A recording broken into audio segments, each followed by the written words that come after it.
20 años han pasado desde que Estados Unidos invadió a Irak, un conflicto que dejó, según distintas estimaciones, entre 150.000 y 500.000 muertos, favoreciendo también el surgimiento del Estado Islámico y otras franquicias terroristas leales. Países latinoamericanos no apoyaron esta decisión, que hoy parece ser clave en la relación de la potencia con nuestra región. La guerra que no había que luchar América Latina frente a la invasión a Irak y la guerra contra el terrorismo es una investigación que nos invita a un profundo análisis de lo que aún repercute en la historia internacional reciente. Y para eso nos acompaña acá en nuestro estudio Gonzalo Montaner, doctor en Relaciones Internacionales y además autor de este libro. Gonzalo, muchas gracias por acompañarnos esta tarde de Mundo Plus. No, muchas gracias por la invitación.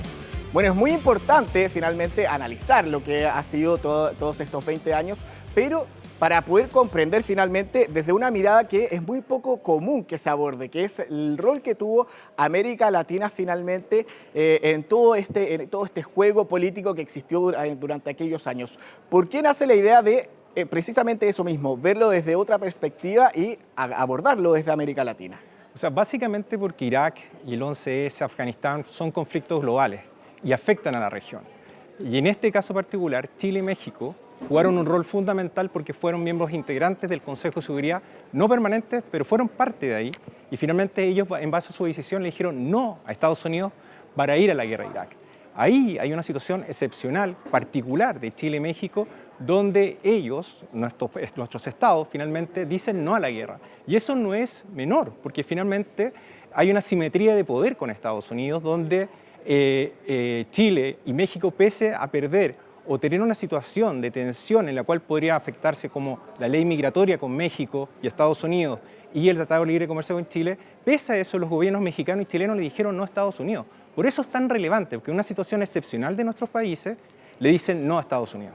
Claro, había un momento muy importante para nuestro país, en que estábamos en pleno proceso de la firma de este Tratado de Libre Comercio, precisamente con Estados Unidos. ¿Hubo algún tipo de repercusión para nuestro país y también para México el haberse opuesto finalmente a la gran potencia como es Estados Unidos? O sea, dentro de lo que es el realismo político siempre hay presiones. Y efectivamente el Tratado de Libre Comercio fue una posibilidad que no se llevara a cabo. Eso es real.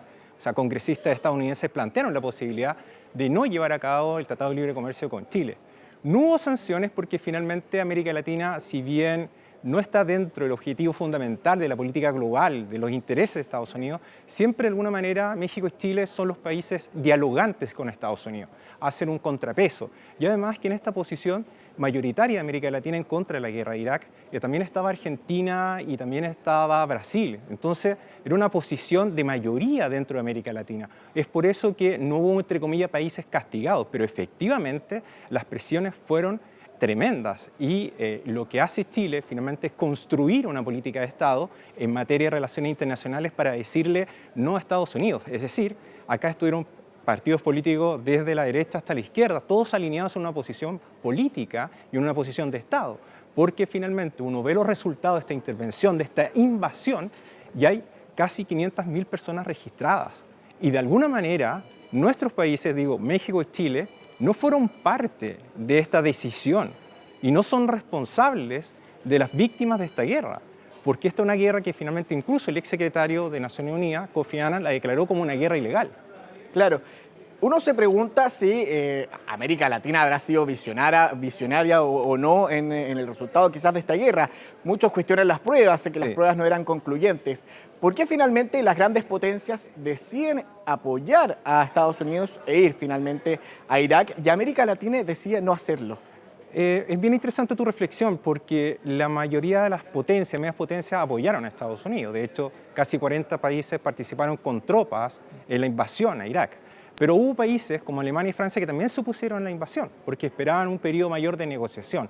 Lo que pasa es que aquí hay una evidencia concreta. Las pruebas eran falsas o eran pruebas erróneas. No habían armas de destrucción masiva, ni tampoco los vínculos, se puede establecer los vínculos de la administración de Saddam Hussein con Al-Qaeda, particularmente con un grupo kurdo de islamistas, Ansar al-Islam, que se suponía que tenía vínculos con Saddam Hussein, lo cual era, dentro de la teoría o del análisis, era bastante arriesgado plantearlo, porque por un lado tenemos a Saddam Hussein, que es un gobierno secular de corte sunita, y por otro lado Ansar al-Islam, que es kurdo islamista. Entonces esa vinculación era muy poco fuerte, y esos fueron los principales argumentos que presentó Colin Powell, secretario de Estado en su minuto, en febrero del 2003, para proponer y hacer la propuesta de ir a la invasión de Irak. Y finalmente, el tiempo, por eso es tan interesante revisar siempre las relaciones internacionales y los procesos para tomar esos modelos y adoptarlos, y finalmente esas pruebas fueron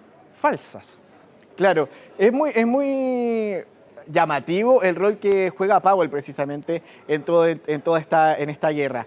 Muchos dicen que él ni siquiera estaba convencido finalmente de ir a la guerra, que cuando presenta finalmente todas estas pruebas se veía que estaba tambaleando finalmente, que no podía convencer a las personas, pero aún así lo hace para poder convencer al resto de poder ir. ¿Cómo se ve su imagen finalmente? Es una interesante reflexión porque finalmente la administración Bush convivían dos almas, que eran los halcones y las palomas. Claro. Y Powell era claramente una paloma dentro de ese contexto, es decir, tenía una posición más dialogante, una posición más de considerar lo multilateral, y era la mejor persona, el que tenía, por decirlo así, el mayor crédito para ir a exponer al Consejo de Seguridad. Y Powell, realmente uno lee sus memorias o en entrevistas que hubo posteriormente, y él termina renunciando porque claramente esto fue una mancha en una carrera que es impecable, que tuvo él dentro de lo que fue la administración. Porque finalmente, muchos dicen, como tú señalas, que si él estaba claro que las pruebas eran débiles, que no tenían sustento, o finalmente le pasaron las pruebas y a él también lo engañaron. Porque finalmente acá muchos hablan directamente de un engaño, que se plantaron pruebas falsas para llevar a esta situación de guerra. Entonces, uno dice, ¿por qué? Porque Estados Unidos, dentro del contexto de la guerra preventiva, lo que establece una doctrina que es la guerra contra el terrorismo. Y por eso, cuando planteamos que Chile y México hacen un contrabalance al poder en una relación asimétrica, uno dice, perfecto, acá hay una situación que se enfrenta al hegemón, a la gran potencia, y no era fácil, porque te opones a una estrategia de seguridad que se llama guerra contra el terrorismo, que su coronación, su base es la guerra preventiva.